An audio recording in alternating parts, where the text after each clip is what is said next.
Halo Bedikers. Isu penambahan masa jabatan Presiden RI menjadi 3 periode belakangan ramai diperbincangkan. Ada yang setuju, ada pula yang menolak secara tegas. Karena jika disetujui, jelas melanggar sistem demokrasi yang selama ini diterapkan. Tapi ada juga loh, sejumlah pemimpin di beberapa negara yang pernah menjabat dengan durasi sangat panjang. Siapa saja mereka? Mari kita bongkar. Sangat tak asing pastinya mendengar nama pemimpin satu ini. Yuk, sosok pendiri Korea Utara sekaligus menjabat sebagai presiden sampai ajal menjemput, Kim Song-jung, sapaan lainnya memang menjadi orang yang fenomenal di negeri itu. Sebab sejak muda, ia telah menjadi seorang pejuang untuk membebaskan Korea Utara dari pendudukan Jepang. Dimulai pada tahun 1926, Kim muda menjadi tentara setelah lulus dari Hwasong Akademi Militer. Namun setahun berikutnya, Kim memilih keluar dan bermain di bawah tanah sebagai bentuk perjuangannya. Salah satunya dengan mendirikan Serikat Down with Imperialism tahun 1926 untuk melawan imperialisme Jepang. Kemudian tahun 1931, anak tertua dari pasangan Kim Hyung-jik dan Kang Ban-suk ini tergabung dalam sebuah partai. Namanya adalah Partai Komunis Cina, Partai Komunis Korea. Karena terlalu nasionalisme, pemimpin kelahiran 15 April 1912 ini malah dikeluarkan. Tapi perjuangannya belum usai karena yang memilih bergabung dengan berbagai kelompok gerilya anti-Jepang di Cina Utara. Setelah turut merdeka pada 15 Agustus 1945, pemimpin Kim mulai terlihat tatkala menjadi Perdana Menteri pertama sejak 1948 sampai 1972. Sekretaris Jenderal Partai Buruh Korea ini baru menjadi presiden mulai 1972 hingga 1994. Selama menjabat presiden yang mampu memajukan Korea Utara dengan filosofi kemandirian. Misalnya, dalam penerapan sistem ekonomi yang dijalankan tanpa bantuan pihak asing. 8 Juli 1994, sosok pemimpin diktator komunis ini dinyatakan tutup usia saat statusnya masih sebagai presiden. Dengan begitu, Kim Il-sung menjabat sebagai Perdana Menteri 24 tahun dan presiden selama 22 tahun. Dan sampai sekarang, belum ada menyaingi masa kekuasaannya sahabat Presiden Soekarno ini di Korea. Gimana menurut kamu? Oke, mari kita lanjut ke presiden selanjutnya. Kali ini, ada Jose de la Cruz Porfirio Díaz. Pemimpin satu ini mungkin sangat asing di telinga kamu deh. Soalnya yang menjabat sebagai Presiden Meksiko pada akhir tahun 1800-an atau tepatnya mulai 1876 hingga 1911. Kita bahkan belum lahir ya. Sebelum menjabat pemimpin tertinggi, dia sapaannya memiliki latar belakang militer yang ikut berjuang melawan pendudukan Prancis di Meksiko. Dalam pertempuran dengan Prancis tahun 1862, ia memimpin pasukan dan pangkatnya adalah Jenderal Komando Brigade Infanteri. Namun di tahun 1968, ia justru mengundurkan diri dari militer dan terjun ke dunia politik. Namun jalan politik yang ditempuh dengan cara pemberontakan, ia dan kelompoknya melakukan perlawanan atas kekuasaan presiden sebelumnya. Beberapa kali Jose bahkan melakukan serangan ke salah satu kota di Meksiko.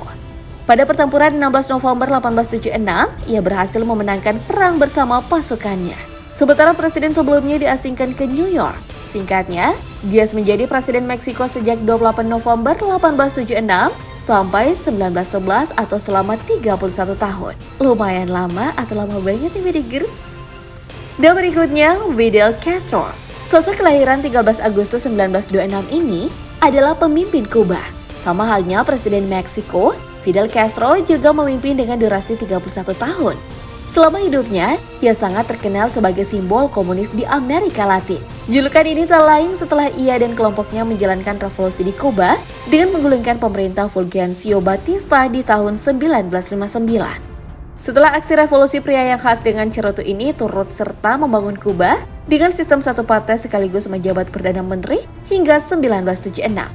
Barulah di tahun 1978 naik tahta ke kursi presiden sampai 2008. Di akhir masa jabatannya, Fidel memilih untuk tidak menerima posisi presiden karena alasan kesehatannya pasca operasi usus. Dia akhirnya meninggal dunia pada 25 November 2016 dengan usia 90 tahun. Kira-kira apa yang Bedikers paling ingat tentang sosok revolusioner satu ini? Oke, next, giliran presiden yang sangat tidak asing. Siapa lagi kalau bukan Jenderal Besar TNI Purnawirawan Soeharto. Presiden kedua Republik Indonesia itu menjabat sejak 1968 sampai 1998. Sosok kelahiran 8 Juni 1921 ini memulai karir militernya pada 5 Oktober 1945. Sepanjang karir militernya, ia telah melewati banyak peristiwa, termasuk kala Belanda masih berada di Indonesia. Salah satu keterlibatannya mengusir Belanda kala memimpin pasukan untuk merebut kota Yogyakarta tahun 1949. Seiring berjalannya waktu, Soeharto ditunjuk sebagai pejabat presiden dalam sidang istimewa MPRS pada Maret 1967. Penunjukan ini atas perintah Soekarno yang mengeluarkan Super Semar dalam menendang kerusuhan G30 SPKI. Namun belakangan tak ada mengetahui isi asli Super Semar dari sang proklamator. Pada Maret 1968, Soeharto akhirnya dikukuhkan sebagai Presiden RI kedua. Beliau menduduki kursi presiden lewat 6 kali pemilu sampai akhirnya digulingkan pada tahun 1998.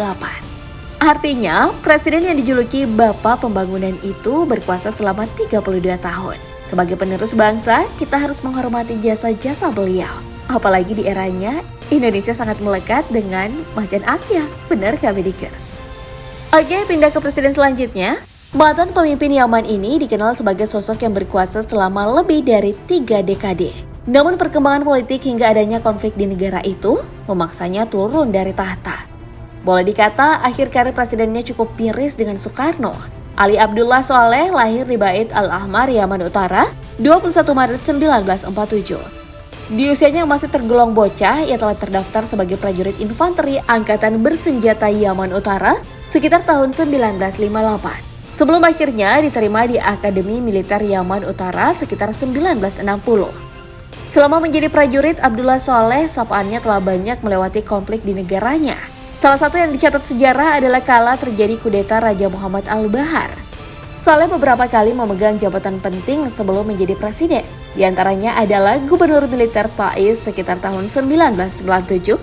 Barulah pada 17 Juli 1978, Saleh dipilih parlemen untuk menjadi presiden Yaman Utara sampai 1990. Setelah 3 kali memenangkan pemilu pasca penyatuan Yaman, isu revolusi terus bergema. Sejumlah partai oposisi terus memainkan isu agar rakyat melakukan kudeta. Konflik pun terus berkembang hingga ia memutuskan mundur dari jabatannya tahun 2011. Jika dihitung secara keseluruhan, Ali Abdullah Saleh telah berkuasa di Yaman dengan durasi 33 tahun. Lama juga ya Bedikers? Lantas bagaimana dengan presiden selanjutnya? Ada Jose Eduardo dos Santos. Adakah dari kamu yang tahu tentang presiden satu ini? Yup, beliau adalah mantan pemimpin tertinggi Angola yang menjabat selama hampir 4 dekade lebih. Sebelum terjun ke panggung politik, Jose Eduardo memiliki latar belakang militer. Ia bahkan menjabat sebagai panglima tertinggi Angkatan Bersenjata Angola. Di masa itu pria kelahiran 28 Agustus 1942 ini turut memulai aktivitas politiknya, yakni mendirikan partai bernama Gerakan Rakyat untuk Pembebasan Angola disingkat MPLA. Ia baru memimpin Angola tahun 1979 atau saat presiden sebelumnya, Agostinho Neto meninggal dunia. Namun tahun 2016, kepemimpinan Dos Santos mulai menuai kritik karena dianggap semakin otoriter. Ia bahkan dinilai hanya memperkaya diri bersama koleganya selama berkuasa sangat lama. Karena mendapat desakan dari berbagai kalangan, pria yang menikah 3 kali ini tak lagi menjadi presiden sejak 2017. Dan dengan demikian, durasi Dos Santos menjabat presiden Angola selama 37 tahun. Mungkin juga rakyat Angola sudah pada bosan ya dipimpin sama beliau, iya nggak Bedikers? Nah terakhir ada Teodoro Obiang Nguema Basogo. Kalau presiden satu ini menduduki peringkat kedua di dunia sebagai pemimpin terlama. Bagaimana tidak? Pria kelahiran 5 Juni 1942 ini telah menjabat presiden Guinea Ekuator sejak 1979 hingga sekarang. Wow! Teodoro merupakan presiden kedua di negara yang terletak di pantai barat Afrika. Sama seperti presiden yang sebelumnya aku bahas, Teodoro juga dari kalangan militer. Bermodalkan latar belakang itu, ia menggunakan cara kudeta untuk merebut kekuasaan dari tangan presiden sebelumnya. Parahnya presiden Guinea ini tak lain adalah pamannya sendiri. Aksinya ini dilaksanakan dalam kudeta militer yang terjadi pada Agustus 1979. Selama mengambil alih kekuasaan, ia menjadi sosok yang otoriter di negara itu. Bahkan tudingan pelanggaran HAM, korupsi, dan penyalahgunaan kekuasaan mewarnai kepemimpinannya.